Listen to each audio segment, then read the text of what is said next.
of the year. Our guest is physical therapist and certified wellness coach, Dr. Tito Ogunsola-Smith. She's owner of PhysioFit and Concierge Physical Therapy and Wellness, LLC. Welcome, Dr. Tito. Hi, thanks for having me. Oh, it's wonderful to have you on. Let's talk about your career because you've been trying to get people to be in shape as well as physical therapy so that they can get on with their lives for a long time. I have been. That really is my mission. I'm a physical therapist, a doctor of PT, and an orthopedic specialist, athletic trainer, and wellness coach. So I'm really committed to helping people be their best selves, really, physically, and using wellness to do so.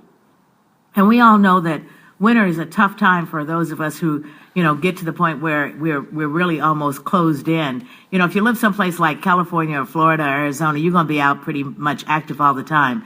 But for those of us who are in those cold months, it's a whole different ballgame, isn't it? That's so true. And I think this is the time to start planning ahead, knowing what's coming, that we're supposed to be getting, a lot of snow, at least in the Northeast this year. Plan ahead. Yeah, definitely. All right, let's talk about chronic illness and pain and exercise. Because so often, if you do the exercise, it will help you feel better, but not everybody's doing the right thing. That's true. I think a lot of times when you have a chronic illness, the last thing you want to do is get out and get moving, and you actually might feel like it might make things worse because you're already in a lot of discomfort.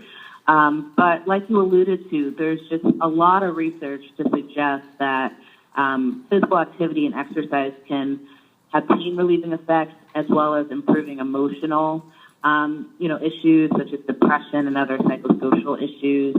So that's absolutely accurate. All right, so I guess going to someone like you is the best thing to find out what they should be doing.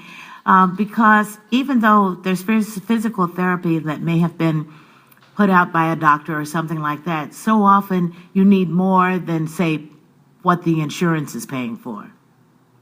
That's true. And a lot of times, the insurance company is going to pay for more integrative or holistic things. So they most likely will pay for physical therapy. But after that, things that are deemed more maintenance, often at times they don't cover. And so it's an unfortunate cycle when, someone finishes their rehab process and then they're not quite sure what to do on their own at that point. So they kind of keep falling back into this, cyclical loop. But if you have a means to know, this is what I should be doing, this is a specific program that I should be following, that's really what we do at PhysioFit. But it's also really important to make sure that someone has something to follow up with. Because especially if you have chronic pain, it's all about kind of this slow and steady, wins the race and engaging in moderate intensity exercise for the long run. All right, PhysioFit, you will go to people. They don't just always have to come to you. That's true. So we're all about making fitness and wellness more feasible, especially for the busy person. So we will go to our clients' homes, offices, or fitness centers and provide services there. And still strictly on an individual basis? We do. We work with people mostly one-on-one, but in a corporate wellness setting, we often work with people, in a group as well. But it's really about making the experience as personalized as we can. So when we work in small groups, we try to keep it small. We also have a few virtual services, like a 30-day wellness challenge or fitness challenge. It's really perfect for the person who has chronic ailments or disease, or who just isn't someone who works out regularly and, wants to get back into things appropriately and slowly. Yeah. All right, let's talk a little bit more about the getting up and getting moving.